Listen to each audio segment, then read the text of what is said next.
Shalom. This is Keziah Bat Yisrael of Israelite Heritage Women's Ministry, the Blessed Handmaidens of Yah in Yahoshua. And today I'm going to bring a message to the sisters called The Proper Dress of an Israylitess.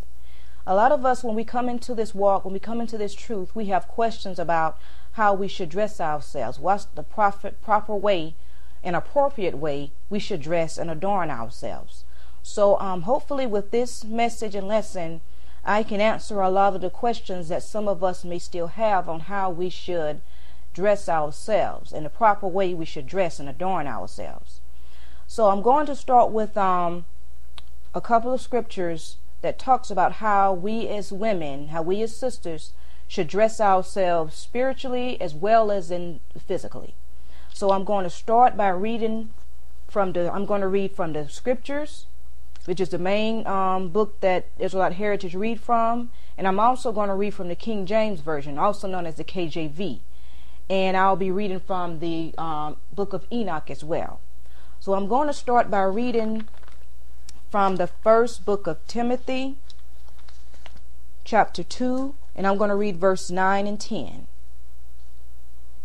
And it reads, "Likewise, that the women dress themselves becomingly, with decency and sensibleness, not with braided hair, or gold, or pearls, or costly garments, but with good works, which is becoming for women undertaking worship of Yah." So, is it saying that we can't braid our hair, we can't wear golds or costly garments? No, that's not what it's saying. What it's saying is we shouldn't let our outward adornment alone define us.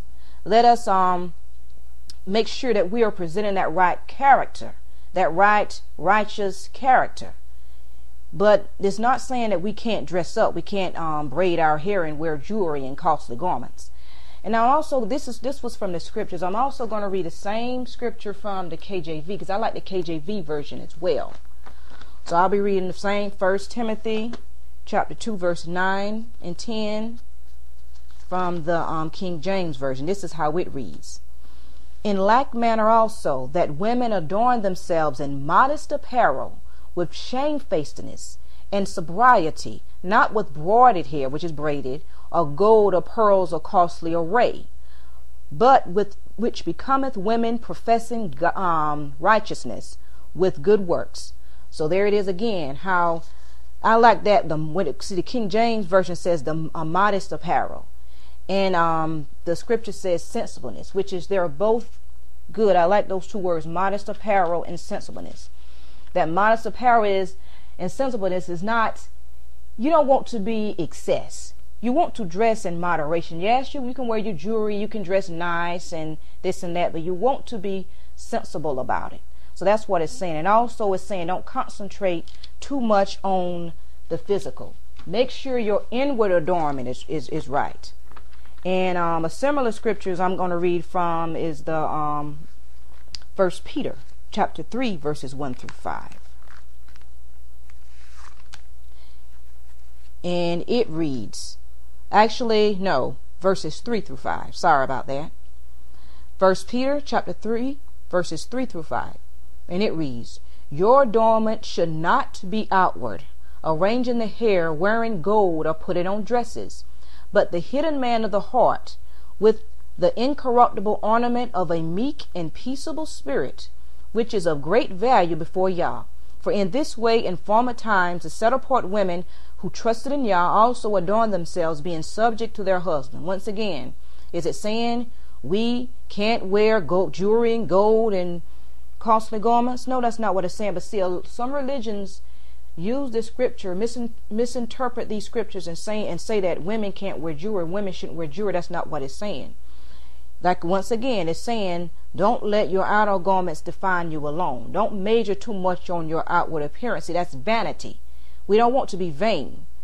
We want to be dressed up and fine inwardly as well. Dressed up and adorned inwardly. So let's concentrate on that first and foremost. And now we're going, and also do it in moderation. And another issue that that comes up is a woman wearing garments that pertains to a man. And that can be found in the book of Deuteronomy, chapter 22, verse 5. And it reads, "The woman shall not wear that which pertaineth unto a man, neither shall a man put on a woman's garment, for all that do are abomination unto Yah." See, a lot of people take this as saying that women can't wear pants because pants are seen as a manly garment. And a lot of religions, because see, I was in a religion that didn't allow women to wear pants because pants were seen as manly. And I will always wonder, well, why are pants seen as manly? But before I go into that, I want to first of all say that there's nothing wrong with a woman wearing pants as long as she wear pants that are made for her. As long as you buy pants that are in the women's department, it's fine. Because you can tell the difference between a woman's pants and a man's pants. A woman's pants, the hips are curved. And as long as you wear women's pants, you're fine. But if you go out here and put on a men's pants, then you're sinning. Then you're going against the Torah. But getting back to the history, the reason why pants are considered masculine, is a reason for that. You ever heard a saying that the so-and-so who wears the pants in the family, like a married couple, if the woman wears the pants in the family, that goes to show she's the dominant one? Well, it's the reason why pants are considered masculine. I did a little research online, and I found something on Wikipedia. Now, this was from Wikipedia. And it talks about the history of pants, or the history of trousers. They're also called trousers. And according to Wikipedia, pants were invented by the Iranians. And the pants were invented for horsemen, the warrior men, the men who fought wars and rode horses.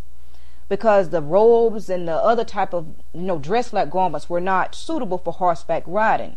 So they invented a garment that were comfortable and suitable for horseback riding. And these pants were originally worn by men because the men were the warriors. They rode the horses. They were the warriors.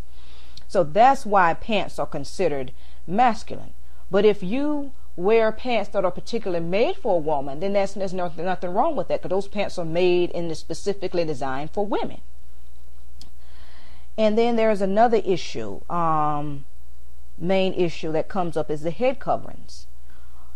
Are we required to wear head coverings? Now that's another issue, because there are some religions out here, even some Hebrew Israelite religions, that says a woman has to wear a covering. And where do they get that from? And we're going there right now.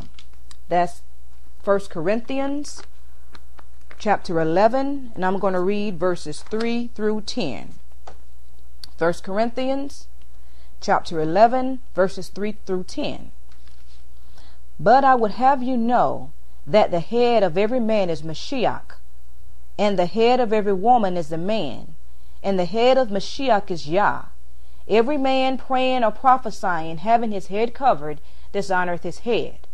But every woman that prayeth or prophesieth with her head uncovered, dishonoreth her head. For that is even all one as if she were shaven. For if a woman be not covered, let her also be shorn. But if it be a shame for a woman to be shorn or shaven, let her be covered. For a man indeed ought not to cover his head, for as much as he is the image and the glory of Yah. But the woman is the glory of the man. For the man is not of the woman, but the woman of the man. Neither was the man created for the woman, but the woman for the man. For this cause ought the woman to have power on her head because of the angels." Now, is this saying that we women, we have to wear head coverings all the time? See, a lot of people misinterpret this. No. And verse 10 holds the key. "For this cause ought the woman to have power on her head." Power on her head means a symbol of authority. That symbol of authority is the man. She has to have a man ruling over her. He has to be, she has to have rulership over her. So if she's a married woman, her husband is in rulership over her, or should be in rulership over her. And if she's a single woman, like many of us are single, then we have the teachers in IH that are the ox that are teachers in IH. They're our covering. And If you have a father, if you're single and have a father in this truth, and that